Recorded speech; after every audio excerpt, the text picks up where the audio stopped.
in the temple courts, sitting among the teachers, listening to them and asking them questions.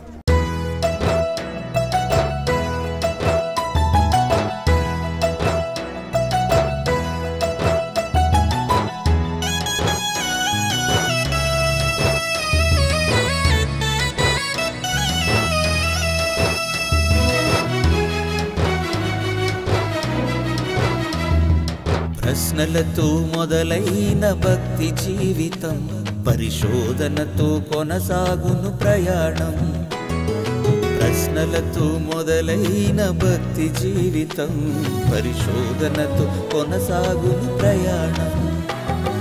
యేసుక్రీస్తు ప్రభువే సమాధానకర్త, యేసుక్రీస్తు ప్రభువే సమాధానకర్త. నీ ప్రశ్నలన్నిటికీ ప్రభువిచ్చును ఉత్తరం, నీ ప్రశ్నలన్నిటికీ ప్రభువిచ్చును ఉత్తరం. ఉత్తరము దేవుని సమాధానము, ఉత్తరము క్రీస్తు మహాజ్ఞానము. ఉత్తరము దేవుని సమాధానము, ఉత్తరము క్రీస్తు మహాజ్ఞానము.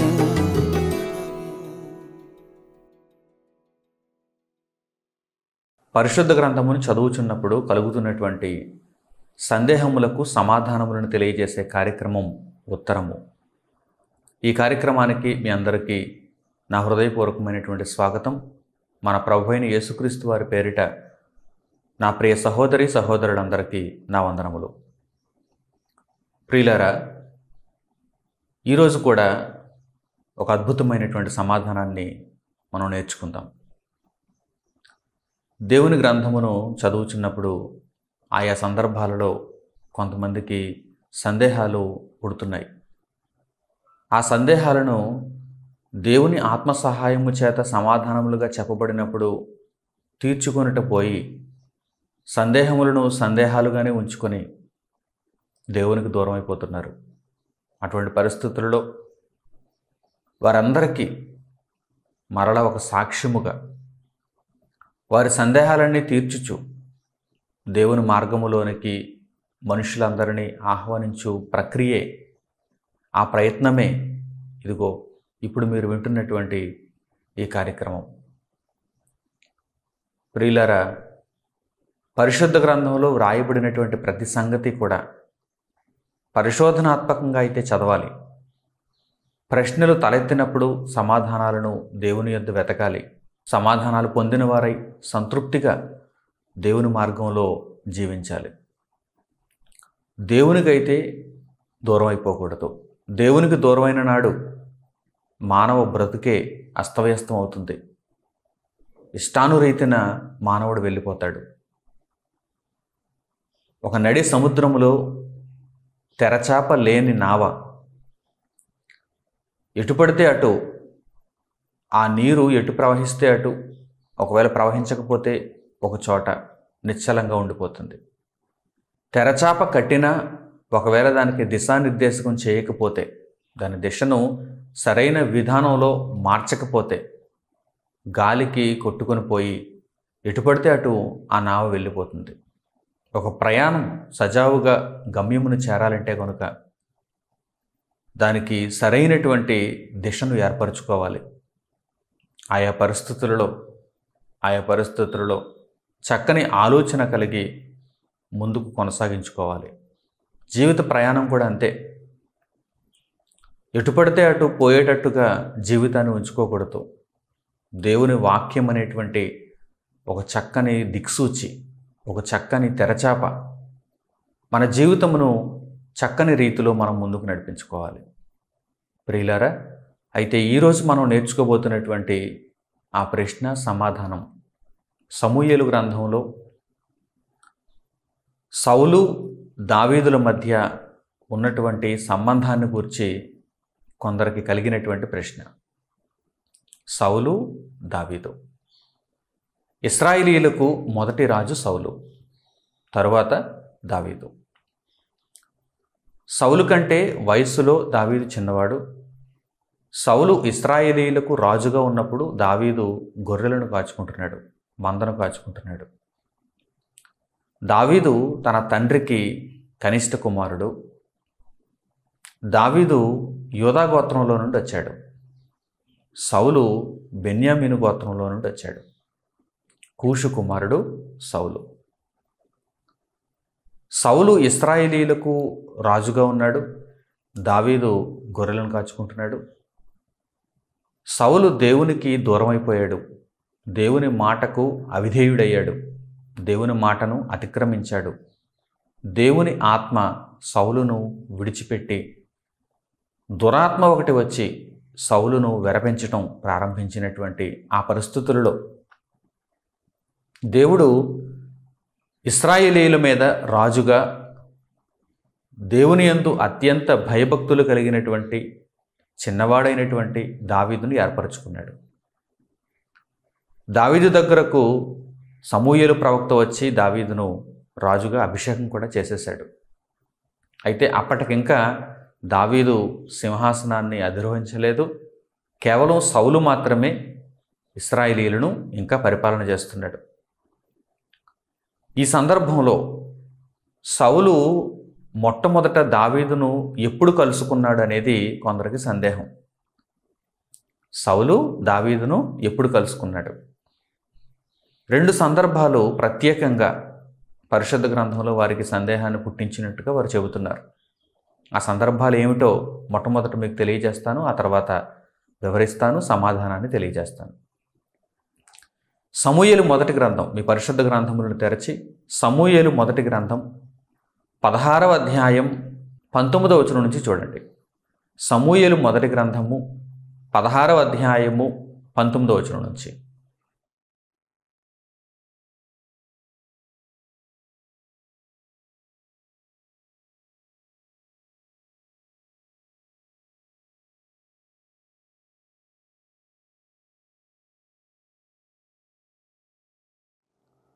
సౌలు యెష్షయి యొద్దకు దూతలను పంపి, గొర్రెల యొద్దనున్న నీ కుమారుడైన దావీదును నా యొద్దకు పంపుమనెను.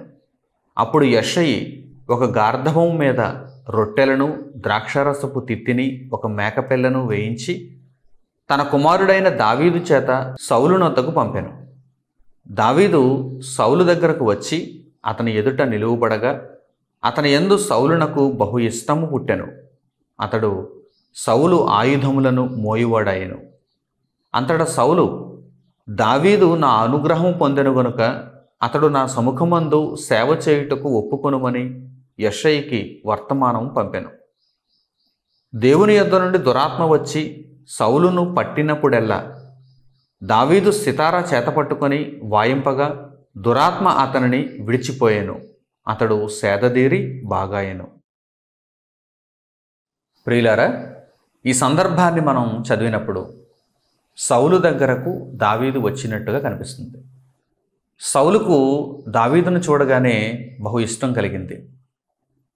ఎందుకంటే దావీదు చూడటానికి రూపసి, అందంగా ఉండేవాడు, చక్కనివాడు, చక్కని నేత్రములు కలిగినవాడు, ఎర్రనివాడు అని పరిశుద్ధ గ్రంథంలో మనకు కనిపిస్తుంది. దావీదును చూడగానే సౌలు అతని యందు ఇష్టముగా ఉన్నాడు. అలాగే దావీదు సితార వాయించినప్పుడు సౌలును పట్టినటువంటి ఆ దురాత్మ బారి నుండి సౌలు విముక్తిని పొందేవాడు. ఆ సితార యొక్క ఆ సంగీత నాదమును విన్నప్పుడు సౌలు మనస్సునందు సంతోషించేవాడు. ఆ విచారము నుండి విడుదల పొందేవాడు. అలాగే దావీదు సౌలు యొక్క ఆయుధములు కూడా మోయుచున్నట్టుగా ఇక్కడ మనకు కనిపించింది. ఇది సౌలును దావీదు కలుసుకున్నటువంటి మొదటి సందర్భం. జాగ్రత్తగా అర్థం చేసుకోండి. సౌలును దావీదు కలుసుకున్నటువంటి మొదటి సందర్భం. ఈ సందర్భం జరిగేటప్పటికీ సమూయేలు దావీదును అభిషేకించాడా? అభిషేకించాడు. ఈ సందర్భం జరిగేటప్పటికీ ప్రవక్త అయిన సమూయేలు దావీదును అప్పటికే అభిషేకించాడు. ఆ తర్వాత ఈ సందర్భం జరిగింది. ఈ సందర్భం యొక్క పుట్టు పూర్వోత్తరాలు కూడా మనం తెలుసుకుందాం. అయితే సందేహం ఎలా కలిగిందో మొట్టమొదట మీకు తెలియజేస్తున్నాను. సమూయేలు మొదటి గ్రంథం 16వ అధ్యాయం 19వ వచనం నుంచి మీరు చూచారు. ఇప్పుడు సమూయేలు మొదటి గ్రంథము 17వ అధ్యాయము 57వ వచనం నుంచి చూడండి. సమూయేలు మొదటి గ్రంథము 17వ అధ్యాయము 57వ వచనం నుంచి.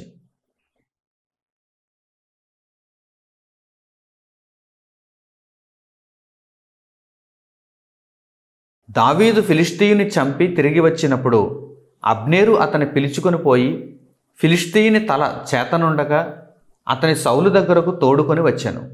సౌలు అతనిని చూచి, చిన్నవాడా, నీవెవని కుమారుడువని అడుగగా దావీదు, నేను బేత్లెహేమీయుడైన యెషై అను నీ దాసుని కుమారుడనని ప్రత్యుత్తరమిచ్చాను. ఈ వాక్య భాగంలో ఏమని కనిపిస్తుంది? ఇక్కడ సందర్భం దావీదు గొల్యాతును సంహరించిన తరువాత, దావీదు గొల్యాతు యొక్క తల తెగ నరికిన తర్వాత, ఆ తల చేత పట్టుకొని వచ్చినప్పుడు ఇశ్రాయేలీయులకు అప్పటికే రాజుగా ఉన్నటువంటి సౌలు గొల్యాతును ఓడించి గొల్యాతును సంహరించినటువంటి ఆ దావీదు ఎవరు, ఆ చిన్నవాడు ఎవరు అని తన దగ్గర ఉన్నటువంటి సైన్యాధిపతి అయినటువంటి అబ్నేరుతో అతడు అడిగినప్పుడు, అబ్నేరు కూడా నాకు తెలియదు అని చెప్పినప్పుడు, ఆ చిన్నవాణిని నా దగ్గరకు తీసుకుని రండి అని సౌలు ఆజ్ఞాపించినప్పుడు దావీదు గొల్యాతు యొక్క తల చేత పట్టుకొని సౌలు దగ్గరకు వచ్చాడు. అప్పుడు సౌలు ఏమని అడుగుతున్నాడు? చిన్నవాడా, నీవెవని కుమారుడవు అని అడుగుతున్నాడు. అప్పుడు దావీదు కూడా, నేను నీ దాసుడైన యెషై కుమారుడను, బేత్లెహేమీయుడైనటువంటి యెషై కుమారుడను అని తెలియజేయుచున్నట్టుగా గ్రంథంలో ఈ వాక్య భాగంలో మనకు కనిపిస్తుంది. ఇప్పుడు సందేహం వస్తుంది.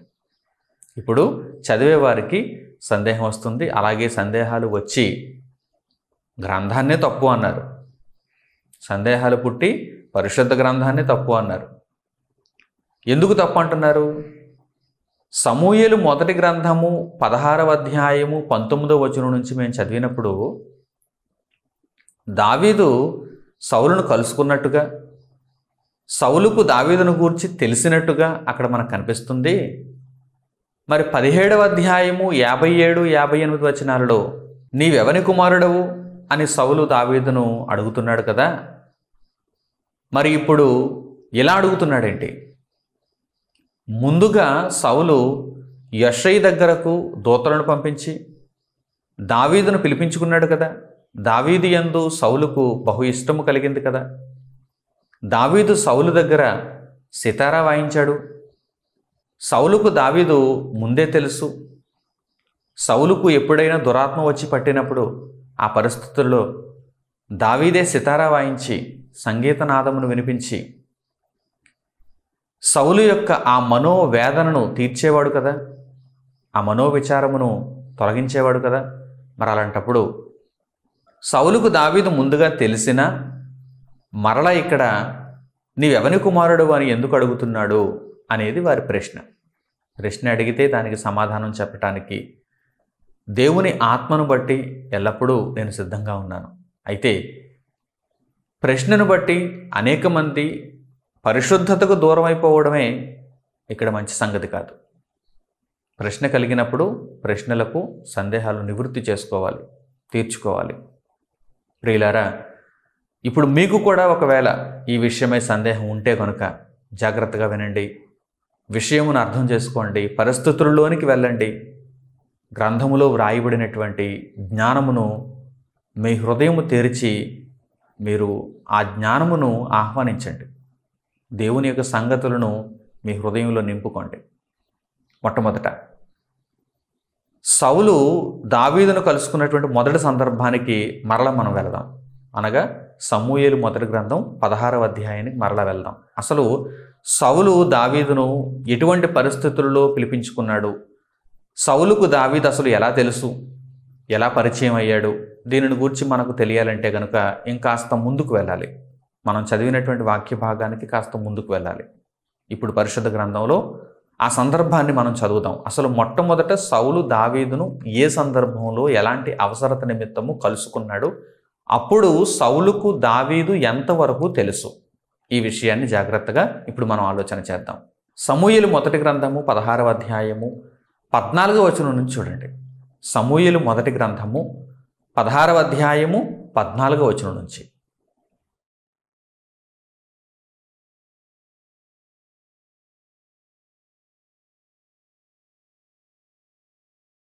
యెహోవా ఆత్మ సౌలును విడిచిపోయి యెహోవా యొద్ద నుండి దురాత్మ ఒకటి వచ్చి అతని వెరపెంపగా, సౌలు సేవకులు, దేవుని యొద్ద నుండి వచ్చిన దురాత్మ ఒకటి నిన్ను వెరపించి ఉన్నది. మా ఏలినవాడవైన నీవు ఆజ్ఞయిమ్ము, నీ దాసులమైన మేము సిద్ధముగానున్నాము. సితారా చమత్కారముగా వాయింపగల యొకని విచారించుటకై మాకు సెలవిమ్ము. దేవుని యొద్ద నుండి దురాత్మ వచ్చి నిన్ను పట్టినప్పుడెల్లా అతడు సితారా చేత పట్టుకొని వాయించుట చేత నీవు బాగుపడదువని అతనితో నన్నిరి.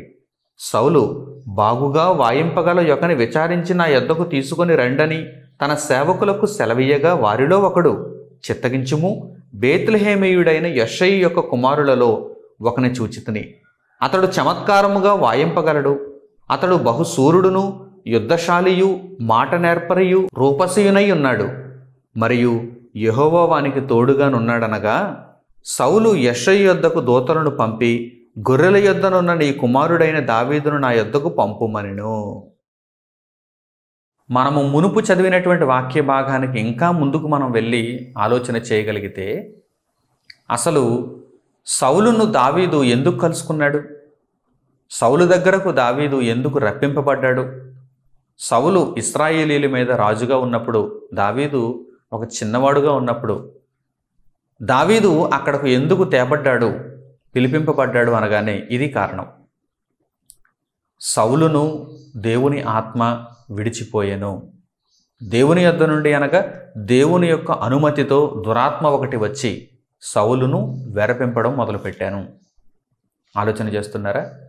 ఈ బాధ తట్టుకోలేక సౌలు దురాత్మ వచ్చి తన్ను పీడిస్తున్నప్పుడు ఆ బాధ తట్టుకోలేక, ఎవరైనా చక్కని సంగీతమును నాకు వినిపించగలిగితే నేను ఈ బాధలో నుండి కాస్త విముక్తి పొందగలను అని సౌలు భావించాడు. తన సేవకుల యొక్క సహాయాన్ని కోరుకుంటున్నాడు.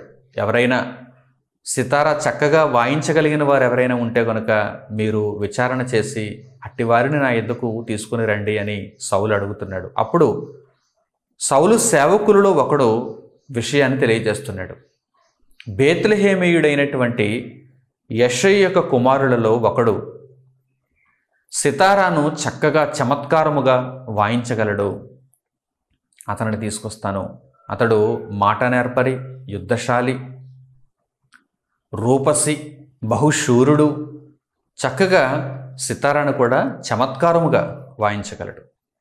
కనుక అతడు నీ సముఖమునకు వస్తే కనుక నీవు ఈ దురాత్మ యొక్క బారి నుండి తప్పించుకోవటానికి, బాగుపడటానికి వీలవుతుంది అని సౌలుతో తెలియజేశాడు. వెంటనే సౌలు ఆజ్ఞ జారీ చేశాడు. బేత్లెహేమీయుడైనటువంటి యెషయి దగ్గరికి వెళ్ళి అతని కుమారులలో ఒకరిని తీసుకుని వచ్చి, మీరు నా ముందు ప్రత్యక్షపరచండి. వెంటనే యెషయికి సమాచారం అందింది. దావీదు యొక్క తండ్రి యెషయికి సమాచారం అందింది. రాజాజ్ఞ బయలుదేరింది కనుక రాజు తన కుమారులలో ఒకడైనటువంటి దావీదును కోరుకుంటున్నాడని యెషయికి తెలిసింది. వెంటనే యెషయి కూడా అత్యానందంతో దావీదును పంపించాడు. రొట్టెలను, ద్రాక్షరసపు తిత్తిని, ఒక మేకపిల్లను వేయించి దావీదును సౌలు దగ్గరకు పంపించాడు. ఎప్పుడైతే దావీదును సౌలు చూచాడో దావీదు యందు బహు ఇష్టం పుట్టింది. తన సముఖములో ఉండటానికి దావీదును అంగీకరించాడు. సౌలు దావీదును అంగీకరించాడు. ఎప్పుడైతే సౌలు దురాత్మ చేత వెరపింపబడుతున్నాడో అప్పుడెల్లా దావీదు రావటం, సౌలు దగ్గర సితారాను చమత్కారముగా వాయించడం, సౌలు దుఃఖ నివారణ, బాధ నివారణ పొందడం మనకు కనిపిస్తుంది. ఇదంతా కూడా మొదట జరిగినటువంటి సందర్భం. ఈ సందర్భంలో సౌలుకు దావీదు ఎంతవరకు తెలుసు? అనగానే దావీదు సితారా చమత్కారముగా వాయించగలడు అన్నంతవరకే తెలుసు. దావీదు సితారాను చమత్కారముగా వాయించగలడు అన్నంతవరకే తెలుసు. అంతే తప్ప సౌలు యెషయిని కలుసుకున్నది లేదు. యెషయి దగ్గరికి వెళ్ళి యెషయి యొక్క కుమారులు ఎంతమందిని ఆరా తీసి యెషయి యొక్క కుమారులలో ఇతడు కనిష్ఠుడని తెలుసుకొని దావీదును అక్కడ నుండి స్వయంగా సౌలు తీసుకుని వచ్చినటువంటి పరిస్థితి కూడా అక్కడ మనకు కనిపించడం లేదు. సౌలు అసలే దురాత్మ చేత వెరపింపబడుతున్నాడు. దురాత్మ చేత వెరపింపబడటం అంటే అసలు ఆ హృదయం అంతా కకావికలం అయిపోతుంది. అందుకే కదా బాధపడిపోతున్నాడు. అటువంటి స్థితిలో ఉన్నాడు సౌలు. ఆ సందర్భంలో యెహోవా ఆత్మ సౌలును విడిచిపోయాను. దేవుని యొక్క సమస్తమైనటువంటి ఆదరణ సౌలు కోల్పోయాడు. అంటే బలహీనుడైపోయాడు, దుఃఖంతో నిండిపోయాడు, విచారంతో నిండిపోయాడు. అటువంటి పరిస్థితుల్లో సేవకులకు ఆజ్ఞ ఇచ్చాడు. సేవకులలో ఒకడు దావీదును గూర్చి తెలియజేశాడు. సేవకులకు అయితే తీసుకుని రండి అని ఆజ్ఞ ఇచ్చాడు. సేవకులు వెళ్ళి యెషయికి విషయాన్ని తెలియజేశారు. యెషయి అంగీకరించాడు. తన కనిష్ట కుమారుడైనటువంటి దావీదును చిన్నవాడుగా ఉన్నప్పుడే సౌలు యొద్దకు పంపించడానికి అతడు ఒప్పుకున్నాడు. దావీదు సౌలు యొద్దకు వచ్చాడు. దావీదును చూసి ఆనందించాడు. దావీదును పై రూపంలో చూసి ఇతడు చాలా చక్కగా ఉన్నాడని, నా సముఖమందు ఇతడు ఉండటానికి నేను ఒప్పుకోవాలని సౌలు అనుకున్నాడు. సౌలు అంగీకరించాడు. అంతే తప్ప సౌలుకు దావీదు యొక్క పుట్టు పూర్వోత్తరాలన్నీ పూర్తిగా తెలియదు. సౌలుకు అక్కడ కావాల్సింది ఏంటంటే దుఃఖ నివారణ పొందడం, దురాత్మ బారి నుండి విడిపింపబడటం. సితారా చక్కగా వాయిస్తున్నాడు, చమత్కారంగా వాయిస్తున్నాడు అన్నంత వరకే దావీదును చూచాడు. ఒక చిన్నవాడు సితారాను చమత్కారంగా వాయిస్తున్నాడు అన్నంతవరకే దావీదును చూచాడు. ఉదాహరణకి ప్రస్తుత కాలంలో ఎవరైనా ఒక పెద్ద అధ్యక్ష పదవిలో ఉన్నటువంటి వారిని మనం చూసినప్పుడు, ఒక చీఫ్ మినిస్టర్నో లేకపోతే ప్రైమ్ మినిస్టర్నో లేకపోతే ఒక ప్రెసిడెంట్నో ఒక దేశానికి మనం చూసినప్పుడు వారి దగ్గరకు ఎవరైనా చిన్నపిల్లలను తీసుకుని వెళ్ళి లేక యుక్త వయసులో ఉన్నవారిని తీసుకుని వెళ్ళి వారి యొక్క టాలెంట్, వారికి ఆయా రంగాలలో టాలెంట్ ఉంటుంది కదా, నైపుణ్యత ఉంటుంది కదా, ఈ నైపుణ్యతను వారి దగ్గర ప్రదర్శించినప్పుడు వారు చక్కగా ఆనందిస్తారు. వారి యొక్క తీరిక సమయంలో మినిస్టర్స్ కానీ లేకపోతే ప్రెసిడెంట్స్ కానీ వారి యొక్క తీరిక సమయంలో అప్పుడప్పుడు వారు చిన్నారులతో గడుపుతూ ఉంటారు. టాలెంట్ కలిగినటువంటి వ్యక్తులు ఎవరైనా వారిని కలుసుకున్నప్పుడు వారితో వారు సంభాషిస్తూ ఉంటారు. సరిగ్గా అలాంటి పరిస్థితి సౌలు దావీదుల మధ్య మనకి ఇక్కడ కనిపిస్తుంది. సౌలు దావీదును ఎలా చూస్తున్నాడంటే ఒక చిన్నవాడు సితారాను చమత్కారముగా వాయించగలడు. అతడు సితారాను వాయించినప్పుడు నాకు ఎంతో సంతోషం కలుగుతుంది అన్నంతవరకే దావీదును చూచాడు. అంతే తప్ప దావీదు యొక్క పుట్టు పూర్వోత్తరాలు, దావీదు ఏ వంశంలో నుండి వచ్చాడు, దావీదు యొక్క తండ్రి ఎవరు, దావీదు యొక్క సహోదరులు ఎవరు, దావీదు ఎలాంటి వాడు, దావీదు యొక్క మిగిలిన గుణగణాలన్నీ కూడా ఇంకా సౌలుకు తెలియదు. సమూయేలు దావీదును అభిషేకించినట్టుగా ఇంకా సౌలుకు తెలియదు. ఇశ్రాయేలీలకు సౌలు తదనంతరం దావీదే రాజు అవుతాడనేటువంటి సంగతి ఇంకా సౌలుకు తెలియదు. ఈ విషయాలన్నీ కూడా ఒక్కొక్కటిగా తెలుస్తున్నాయి. మొట్టమొదట మాత్రం సౌలుకు దావీదును గురించి ఎంతవరకు తెలుసు, అతడు చమత్కారముగా సితారా వాయించగలడు అన్నంతవరకే తెలుసు. తరువాత సందర్భాలు ఇంకా ముందుకు కొనసాగుతున్నాయి. ఫిలిష్తీయులతో యుద్ధం. ఒకవైపు సౌలు మనోదుఃఖంతో ఉన్నాడు, మరోవైపు ఏమో ఫిలిష్తీయులు దండెత్తుకుని వచ్చేశారు. ఆ ఫిలిష్తీయుల యొక్క యుద్ధం కూడా ఎలా ఉంది? ఒకడు గొలియాతు భయంకరుడుగా కనిపిస్తున్నాడు. వాడిని ఓడిస్తే ఫిలిష్తీయులను ఓడించినట్టు, వాడి చేతిలో ఓడిపోతే ఫిలిష్తీయుల చేతిలో ఓడిపోయినట్టు. వాడు చూస్తేనేమో ఎవరినైనా సరే పిండి గుండ చేసేటువంటి పరిస్థితుల్లో వాడున్నాడు. ఈ తలపోటుతో మరల సౌలు విచారణలో ఉండిపోయాడు. అప్పుడు మరల దావీదు సౌలు మధ్య జరుగుతున్నటువంటి సంభాషణ చూడండి. ఎందుకంటే దావీదు సౌలు దగ్గరకు వచ్చి నేను ఆ ఫిలిష్తీయుడైనటువంటి గొలియాతును ఓడిస్తాను, వాడిని నేను సంహరిస్తానని చెబుతున్నాడు. మొట్టమొదట సౌలుకు సందేహం కలిగింది. నీవు బాలుడవు, చిన్నవాడవు, నీకు యుద్ధంలో నేర్పరితనం లేదు, మరి ఎలా నీవు జయిస్తావనగానే దావీదు తెలియజేస్తున్నాడు, నా తండ్రి నాకు అప్పగించినటువంటి గొర్రెలను, ఆ మందను నేను కాపాడుతున్నప్పుడు ఒక సింహం కానీ ఎలుగుబంటి కానీ వచ్చినప్పుడు నేను వాటి బారి నుండి కాపాడాను, దేవుని యొక్క సహాయం నాకు తోడుగా ఉంటుంది. ఈ విషయాలన్నీ కూడా దావీదు సౌలుకు తెలియజేశాడు. దావీదులో ఉన్నటువంటి మనోధైర్యాన్ని చూచి, అయితే నువ్వు వెళ్ళి గొలియాతుతో తలపడు అని సౌలు దావీదును పంపిస్తాడు. దావీదు వెళ్ళటానికి సౌలు ఒప్పుకుంటాడు. అలాగే దావీదు వెళ్ళి ఫిలిష్తీయుడిని ఓడించి సంహరించి తల పట్టుకొని తిరిగి తెస్తాడు. అంటే దావీదు సౌలు మధ్య ఈ సంభాషణ కావచ్చు, లేక వీరిద్దరి యొక్క కలయిక కావచ్చు, దీనిని అంచెలంచులుగా మనం అర్థం చేసుకోవాలి. మొట్టమొదట ఏ సందర్భంలో వీరు కలిశారు? సౌలు మనోవిచారంతో ఉన్నప్పుడు, సౌలు దుఃఖంతో ఉన్నప్పుడు, దురాత్మ చేత వెరపింపబడుతున్నప్పుడు దావీదు వచ్చి చక్కగా సితారాను వాయించి సౌలు యొక్క ఆ దుఃఖ పరిస్థితులలో నుండి అతనిని బయటకు తీసుకొచ్చాడు. ఆ పరిస్థితులలో సౌలు దావీదుల యొక్క కలయిక మొట్టమొదట మనకు కనిపిస్తుంది. ఆ తర్వాత గొలియాతును సంహరించే విషయంలో సౌలు దావీదుల యొక్క సంభాషణ, వారి యొక్క కలయిక పరిశుద్ధ గ్రంథంలో మనం చూడగలం. సమూయేలు మొదటి గ్రంథము 17వ అధ్యాయము 31వ వచనం నుంచి చూడండి. సమూయేలు మొదటి గ్రంథము 17వ అధ్యాయము 31వ వచనం నుంచి.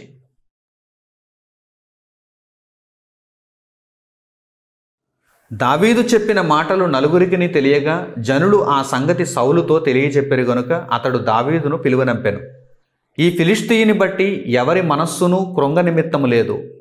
మీ దాసుడనైన నేను వానితో పోట్లాడుదనని దావీదు సౌలుతో అనగా, సౌలు, ఈ ఫిలిష్తీయుని ఎదుర్కొని వానితో పోట్లాడుటకు నీకు బలము చాలదు, నీవు బాలుడవు, వాడు బాల్యము నుండి యుద్ధాభ్యాసము చేసిన వాడని దావీదుతో అనెను.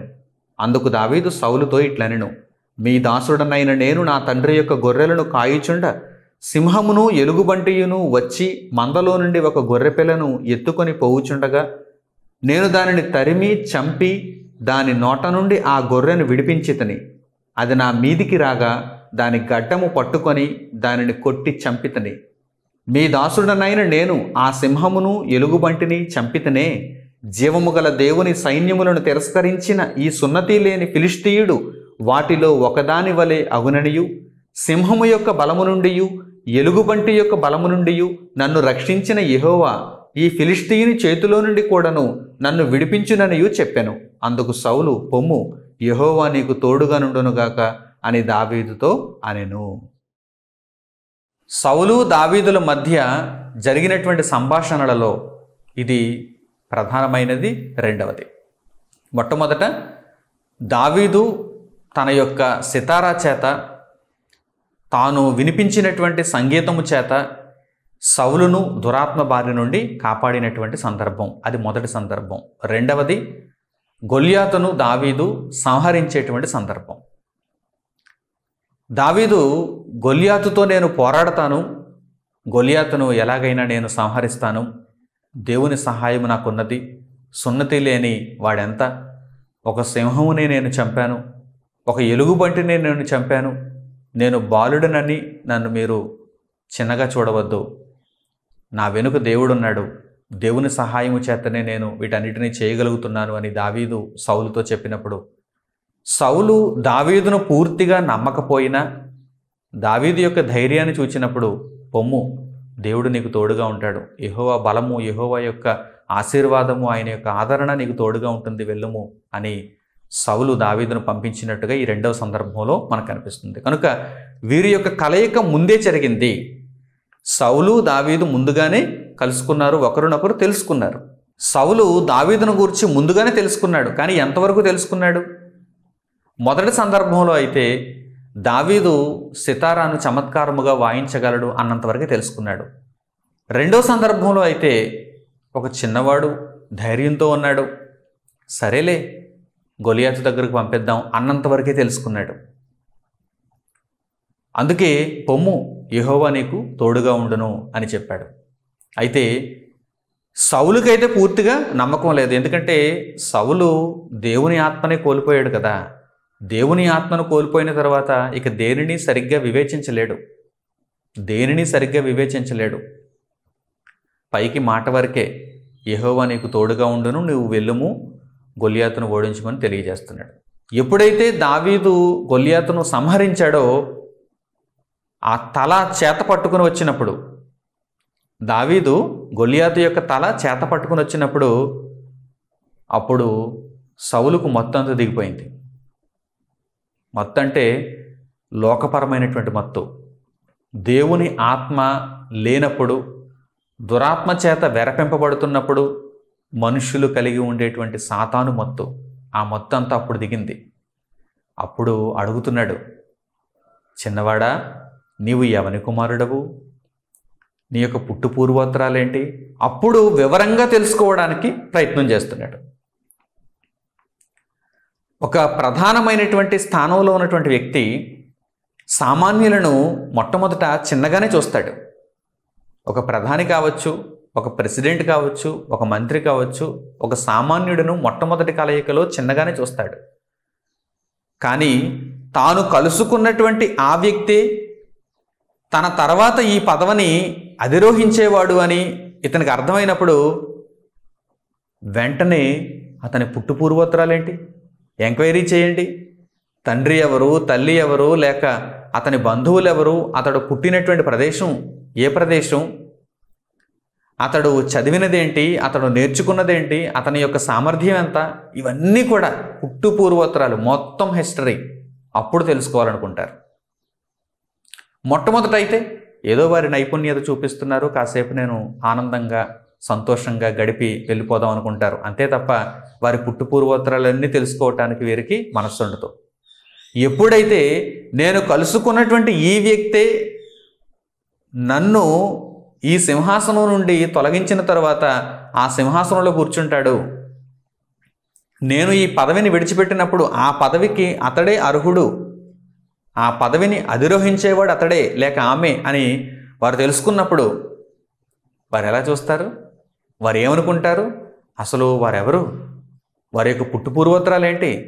నేను కూర్చున్న స్థానాన్ని నా తదనంతరం వారు అధిరోహిస్తారా? అయితే వారెవరు అని అప్పుడు తీక్షణగా తెలుసుకోవటానికి మనసు పెడతారు. అంతకు మునుపు మాత్రం చిన్నగా చూచారు కనుక చిన్నగానే పైన మాత్రమే తెలుసుకోవటానికి ఆలోచన చేస్తారు. సరిగ్గా ఇదే సందర్భం సౌలు దావీదుల మధ్య మనం అర్థం చేసుకోవాలి. మొట్టమొదట సమూయేలు మొదటి గ్రంథం 16వ అధ్యాయంలో సౌలు దావీదును ఒక చిన్నవాడుగా చూచాడు.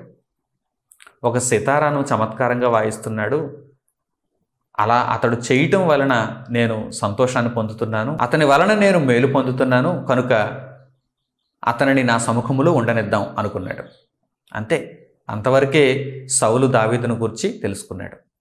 ఎప్పుడైతే దావీదు వచ్చి ధైర్యముతో నేను గొల్యాతును సంహరిస్తానని చెప్పినప్పుడు, సరేలే బాలుడు ధైర్యంగా ఉన్నానంటున్నాడు, వెళ్తానంటున్నాడు, యుద్ధరంగంలోనికి వెళితే కానీ అసలైనటువంటి నిజం తెలియదు, ఆ గొల్యాత్ ఏమో ఎవరినైనా విసిరి పారేయగలిగినటువంటి బలశాలి, కనుక వాడి దగ్గరికి వెళ్ళనిద్దాంలే అని అప్పుడు వెళ్ళనిచ్చాడు. ఎప్పుడైతే దావీదు గొల్యాతును సంహరించాడనేటువంటి వార్త విన్నాడో అప్పుడు సౌలు అలర్ట్ అయిపోయాడు. వెంటనే అలర్ట్ అయిపోయాడు. అందులోనూ అప్పుడు సౌలు దావీదును ఏ పరిస్థితుల్లో చూశాడంటే తల పట్టుకుని వచ్చేసాడు. గొల్యాతు యొక్క సంహరింపబడినటువంటి ఆ తల పట్టుకుని వచ్చేసాడు. ఇప్పుడు సౌలు హడలిపోతున్నాడు. చిన్నవాడా, నీవు ఎవని కుమారుడవు? నీ పుట్టు పూర్వోత్తరాలేంటి? ఇంతకు ముందు నీవు నేను కలుసుకున్నాం కానీ నిన్ను గూర్చి నేను పూర్తిగా తెలుసుకోలేదు. ఏదో నీవు సితారా చమత్కారంగా వాయిస్తున్నావని, నా యొక్క యుద్ధ సామాగ్రి మోసుకుంటూ తీసుకుని వెళ్తున్నావని నేను సంతోషించానే తప్ప నిజంగా నీవు ఎంత బలవంతుడువని, నీకు దేవుని యొక్క బలం ఇంత గొప్పగా తోడయ్యున్నదని నాకు తెలియదు.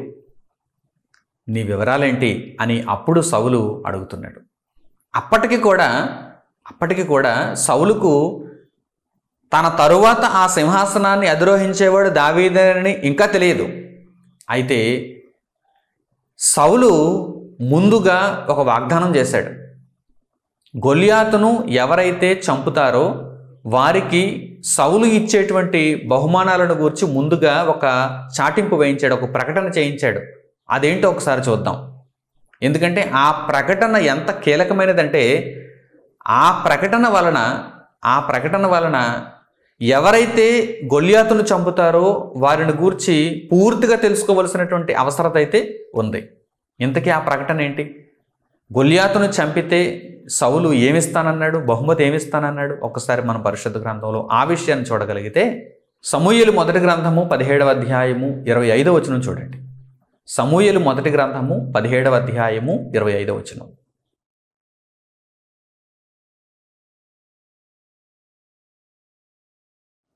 ఇశ్రాయేలీయులలో ఒకడు వచ్చుచున్న ఆ మనిషిని చూచితరే, నిజముగా ఇశ్రాయేలీయులను తిరస్కరించుటకై వాడు బయలుదేరుచున్నాడు.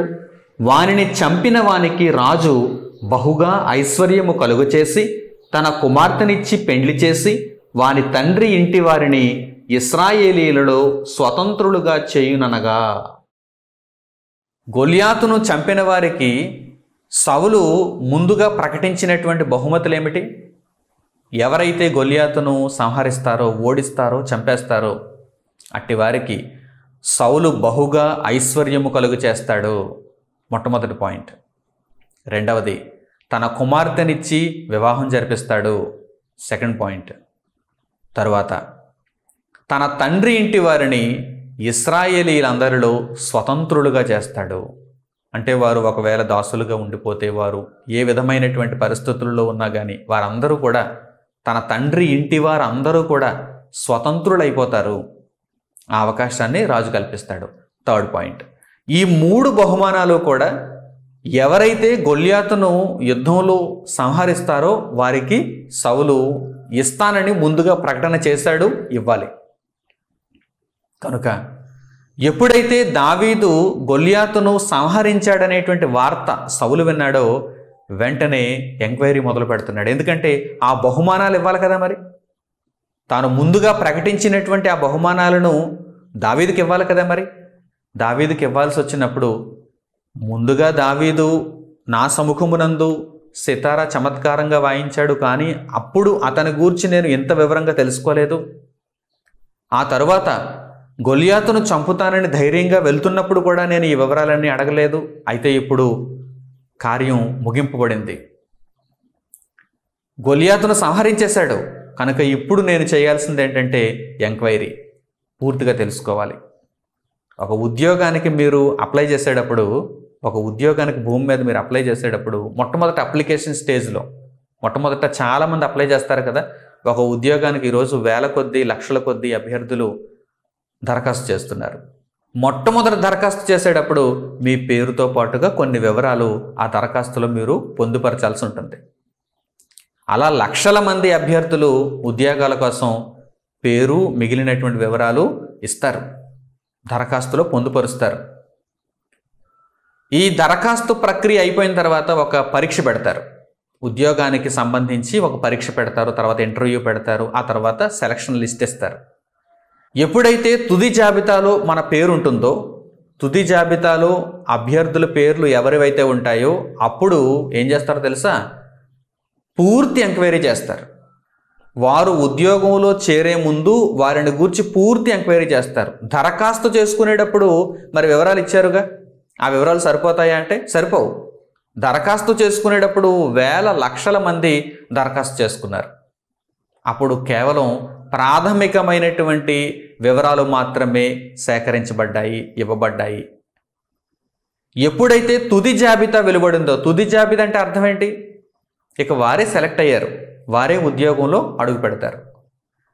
ఎవరైతే తుది జాబితాలో ఉన్నారో వారికి సర్టిఫికేట్ వెరిఫికేషన్ ఉంటుంది, ఆ తర్వాత ఎంక్వైరీ ఉంటుంది, పోలీస్ ఎంక్వైరీ ఉంటుంది. పోలీస్ ఎంక్వైరీ ఉంటుంది అంటే వీరు పొందుపరిచినటువంటి వివరాలన్నీ సరైనవేనా, ఒక్కసారి మరలా మీరు ఎంక్వైరీ చేయండి, పుట్టు పూర్వోత్తరాలన్నీ మరలా ఒక్కసారి ఎంక్వైరీ చేయండి అని ఆ ఉద్యోగాన్ని ఇచ్చేవారు అభ్యర్థిని గూర్చి పూర్తిగా తెలుసుకోవాలనుకుంటారు. మొట్టమొదట దరఖాస్తు ప్రక్రియలో, అప్లికేషన్ స్టేజ్లో పూర్తి వివరాలను అందరి దగ్గర సేకరించాలని, వారందరి నిమిత్తం ఎంక్వైరీ చేయాలని ఎవరు అనుకోరు. ఎందుకంటే ఇందులో చాలామంది ఫిల్టర్ అయిపోతారు, చాలామంది వెనక్కి వెళ్ళిపోతారు. తుది జాబితా వస్తుంది, ఫైనల్ సెలెక్టెడ్ లిస్ట్ వస్తుంది. ఆ లిస్ట్లో ఎవరి పేరైతే ఉంటుందో వారిని గూర్చి పరిపూర్ణమైనటువంటి ఎంక్వైరీ చేయటానికి ఉద్యోగం ఇచ్చేవారు ఆలోచన చేస్తారు. ఇప్పుడు అదే విషయాన్ని ఇక్కడ మీరు ఆలోచన చేయండి, అదే విషయాన్ని ఇక్కడ ఆలోచన చేయండి. సౌలు దావీదులు మొదటే కలుసుకున్నారు, కానీ దావీదును గూర్చి సౌలుకు పూర్తిగా తెలియదు. దావీదును గూర్చి, దావీదు యొక్క వంశమును గూర్చి, దావీదు ఏ ప్రాంతంలో ఎక్కడ ఏ విధంగా ఉండేవాడు వీటన్నిటిని గురించి పూర్తిగా సౌలు మనసు పెట్టలేదు. ఒకవేళ కొన్ని సంగతులు విన్నా కానీ పైపైన మాత్రమే విని ఊరుకున్నాడు. కానీ ఇప్పుడు అలర్ట్ అయ్యాడు. ఎందుకంటే దావీదుకు బహుమానాలు ఇవ్వాలి. తాను ముందుగా ప్రకటించినటువంటి ఐశ్వర్యం, తన కుమార్తెలలో ఒక కుమార్తెనిచ్చి వివాహం చేయటం, తన తండ్రి ఇంటి వారిని స్వతంత్రులుగా చేయటం, ఈ బహుమానాలన్నీ కూడా సౌలు దావీదు పట్ల ఇప్పుడు నెరవేర్చాలి. దావీదుకు ఈ బహుమానాలన్నీ ఇవ్వాలంటే కనుక దావీదును సౌలు ఇప్పుడు ఏం చేయాలి? పరిపూర్ణంగా ఎంక్వైరీ చేయాలి. అందుకే మరలా అడుగుతున్నాడు. ఇప్పుడు దావీదును ఎంక్వైరీ చేస్తున్నటువంటి, పూర్తిగా విచారణ చేస్తున్నటువంటి సందర్భాన్ని మరలా ఒక్కసారి చూద్దాం. సమూయేలు మొదటి గ్రంథం 17వ అధ్యాయం 55వ వచనం నుంచి. సమూయేలు మొదటి గ్రంథము 17వ అధ్యాయము 55వ వచనం నుంచి.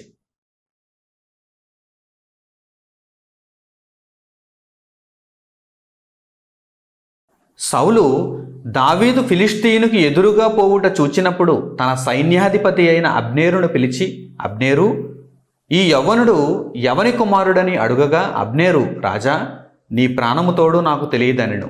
అందుకు రాజు, ఈ పడుచువాడు ఎవని కుమారుడో అడిగి తెలుసుకోమని అతనికి ఆజ్ఞ ఇచ్చాను. దావీదు ఫిలిష్తీయుని చంపి తిరిగి వచ్చినప్పుడు అబ్నేరు అతని పిలుచుకొని పోయి ఫిలిష్తీయుని తల చేతనుండగా అతని సౌలు దగ్గరకు తోడుకొని వచ్చాను. సౌలు అతనిని చూచి, చిన్నవాడా, నీవెవని కుమారుడు అని అడుగగా దావీదు, నేను బేత్లెహేమీయుడైన యెషయి నీ దాసుని కుమారుడనని ప్రత్యుత్తరమిచ్చాను. ఎప్పుడైతే దావీదు గొలియాతును సంహరించాడో సౌలు ప్రకటన చేసినటువంటి ఆ బహుమానాలన్నీ కూడా దావీదుకు ఇవ్వాలి గనుక ఎలర్ట్ అయినటువంటి సౌలు దావీదును గూర్చి పూర్తిగా ఎంక్వైరీ చేస్తున్నాడు. దావీదు వచ్చినప్పుడు మరలా ఆ ప్రశ్న అడుగుతున్నాడు, చిన్నవాడా, నీవెవని కుమారుడు? ఎందుకంటే నీ తండ్రి ఇంటి వారిని అందరినీ కూడా ఇప్పుడు నేను స్వతంత్రులుగా చేయాలి. నీకేమో నా కుమార్తెనిచ్చి పెండ్లి చేయాలి, నీకు బహుగా ఐశ్వర్యమును కలుగు చేయాలి. చూసారా, ఈ బహుమానాలన్నీ నెరవేర్చాలంటే కనుక సౌలు ముందుగా తెలుసుకోవాలి కదా. అసలు తన కుమార్తెలలో ఒక కుమార్తెనిచ్చి వివాహం చేయాలంటే మరి అల్లుడవుతాడు కదా, దావీదు అల్లుడవుతాడు కదా. అల్లుడయ్యే దావీదును గూర్చి మరి మామగారు ముందుగా తెలుసుకోరా? పూర్తిగా తెలుసుకోరా? మొదటి పరిచయంలో అన్ని వివరాలు తెలియవు కదా. మొదటి పరిచయంలో అన్ని వివరాలు పూర్తిగా తెలుసుకోరు కదా. కనుక ప్రియులారా, ఈ విషయాన్ని జాగ్రత్తగా మనసు పెట్టి మీరు ఆలోచన చేస్తే ఈ ప్రశ్నకు సమాధానం లభిస్తుంది. మీకు స్నేహితుడుంటే ఆ స్నేహితుడు మొట్టమొదట ఏదైనా ఒక తరగతి గదిలో కానీ లేకపోతే బయట ఎక్కడైనా ఏదైనా సందర్భంలో కానీ కలిస్తే మొట్టమొదట బేసిక్ డీటెయిల్స్ మాత్రమే మీకు తెలుస్తాయి. ఆ స్నేహితుని యొక్క పేరు, ఆ స్నేహితుడు ఏ ప్రాంతపు వాడు, ఆ స్నేహితుడు ఏం చదువుతున్నాడు, ఆ స్నేహితుని యొక్క ప్రాథమిక వివరాలు, బేసిక్ డీటెయిల్స్, ఇవి మాత్రమే తెలుస్తాయి. ఆ స్నేహితుడు భవిష్యత్తులో మీతో సంబంధాన్ని పెట్టుకున్నాడు అనుకోండి, అంటే మీ కుటుంబంలో ఎవరినైనా అతడు వివాహం చేసుకున్నాడు అనుకోండి, అప్పుడు ఆ స్నేహితుని గురించి పరిపూర్ణంగా మీరు తెలుసుకోవాలనుకుంటారు. నాకు చాన్నాళ్ళ క్రితం ఈ స్నేహితుడు తెలుసు కదా అని అక్కడతో మీరు సరిపెట్టుకుంటారా? లేదు. మా కుటుంబంలో ఒక కుమార్తెను అతడు వివాహం చేసుకోబోతున్నాడు కనుక అతని గురించి నేను ఇప్పుడు పూర్తిగా తెలుసుకోవాలి. ఇన్నాళ్ళు అతడు నాకు ఒక స్నేహితునిగానే తెలుసు, కానీ ఇప్పుడు అతడు నాకు ఒక బంధువు అవుతున్నాడు కనుక అతని గురించి నేను పూర్తిగా తెలుసుకోవాలి అనుకుంటారు. అలాగే సౌలు కూడా దావీదును గురించి పూర్తిగా తెలుసుకోవాలనుకున్నాడు. పూర్తిగా ఎందుకు తెలుసుకోవాలనుకున్నాడు? సందర్భాన్ని మనం జాగ్రత్తగా ఆలోచన చేస్తే మనకు అర్థమవుతుంది. కనుక ప్రియులారా, మీరంతా కూడా దేవుని యొద్ద నుండి చక్కని సమాధానమును పొందగలిగారని నేను విశ్వసిస్తూ ఈ మాటలను ఇంతటితో ముగిస్తున్నాను. తండ్రి అయిన దేవునికి ప్రార్థనలో ఏకీభవించండి. మహోన్నతుడు అయిన మా కన్న తండ్రి, మీరు అనుగ్రహించిన జీవము కలిగిన ఈ వాక్యము కొరకు మా హృదయపూర్వకమైన కృతజ్ఞతాస్తుతులు మీకు చెల్లిస్తున్నాము. నాయన, పరిశుద్ధ గ్రంథమును చదువుతున్నప్పుడు ఎదురవుతున్నటువంటి ప్రశ్నలకు చక్కని సమాధానాలను మీరు మాకు అనుగ్రహిస్తున్నారు. నాయన, మీ మాటలను మా హృదయంలో భద్రపరుచుకొని మీ జీవవాక్కులను అనుసరిస్తూ యేసుక్రీస్తు ప్రభువు ద్వారా మా జీవితములను ముందు కొనసాగించుకునే భాగ్యం మాకు దయచేయండి. అనుదినం మీ వాక్యముతో మేము ఉంటూ, అనుక్షణం మీరు కోరిన ప్రవర్తనలో మేము ఉంటూ, నాయన మీ వలన ఆశీర్వదింపబడే వారముగా ఉండగలుగుటకు కృప దయచేయమని మిమ్మల్ని కోరుకుంటూ మా ప్రార్థనా విన్నపములను మా ప్రభువును రక్షకుడునైన యేసుక్రీస్తు వారి పేరిట మిమ్మల్ని అడుగుచున్నాము తండ్రి. ఆమేన్. మన తండ్రి అయిన దేవుని ప్రేమ, మన ప్రభు అయిన యేసుక్రీస్తు వారి కృప, మన ఆదరణకర్త అయిన పరిశుద్ధాత్మని అన్యోన్య సహవాసం మనందరికీ సదాకాలము తోడే నడిపించునుగాక. ఆమేన్. అందరికి వందనములు. సెలవు.